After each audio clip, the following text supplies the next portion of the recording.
And Josh Frydenberg is joining us now. He's the Federal Minister for the Environment and Energy, joining us live from Marrakesh. Minister, thank you very much for your time.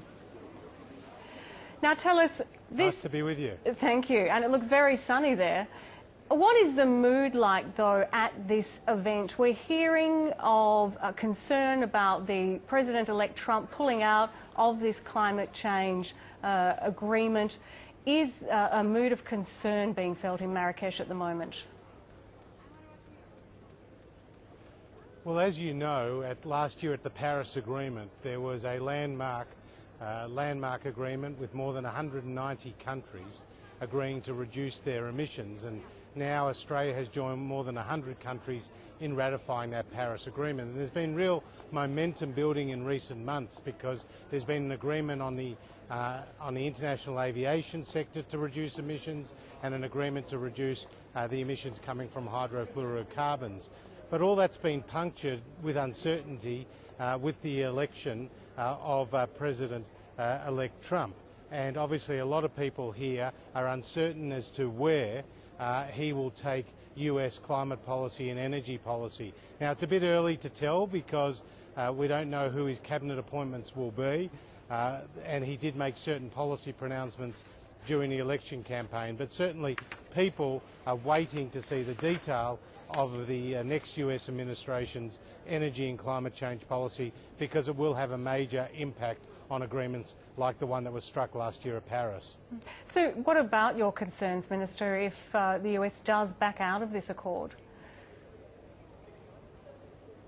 Well, as you know, the Americans can't just pull out of the Paris Agreement with a stroke of the pen. It does take some 4 years under Article 28 to pull out of the Paris Agreement. I mean, other options may be open to them, like pulling out of the convention, which has been speculated in the media, but really people don't know how they will apply themselves. There's certainly a lot of momentum around innovation and renewable energy and the work that is being undertaken by businesses in the two countries, in the United States and in some of the partner countries. So we'll just have to wait and see how it plays out, but there is a great deal of uncertainty about where the American position will go to from here.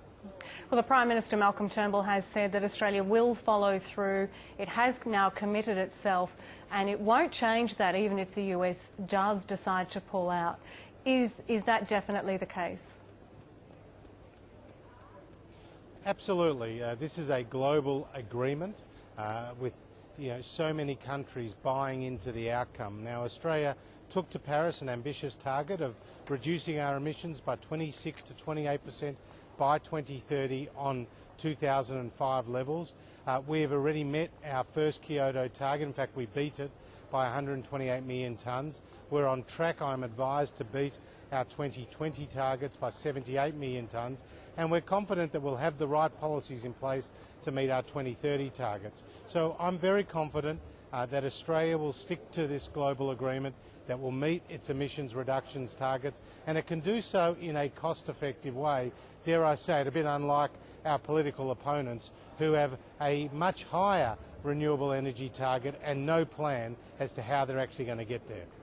And of course, we also, on the other side of the US story, now have the Secretary of State, John Kerry, saying that he will try and get the US to implement this before January 20, before Barack Obama finishes his term.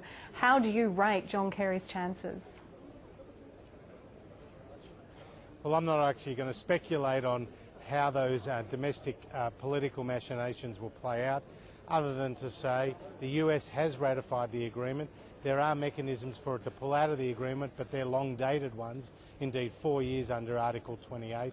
And there are certainly great benefits that will accrue to American businesses and to the American community by virtue of some of the collaboration that's taking place and some of the investment that's taking place.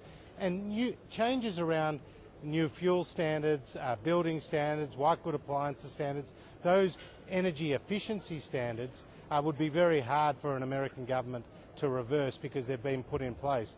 And when it comes to international agreements, it's been pointed out to me that America has never pulled itself out of a major international agreement where it's already come into force, which is the case with the Paris Agreement. So let's just wait and see what happens. But from Australia's perspective, we've made our commitments, we'll stick to those commitments, and this is truly a global agreement in scope. Minister Frydenberg, thank you very much for your time this evening. Nice to be with you. Well, France is marking a year since Islamic State militants killed 130 people in Paris. The country's been in a state of emergency since the terrorist attacks. Ministers are warning the threat of more bloodshed could see the controversial measure extended again. From Paris, Europe correspondent James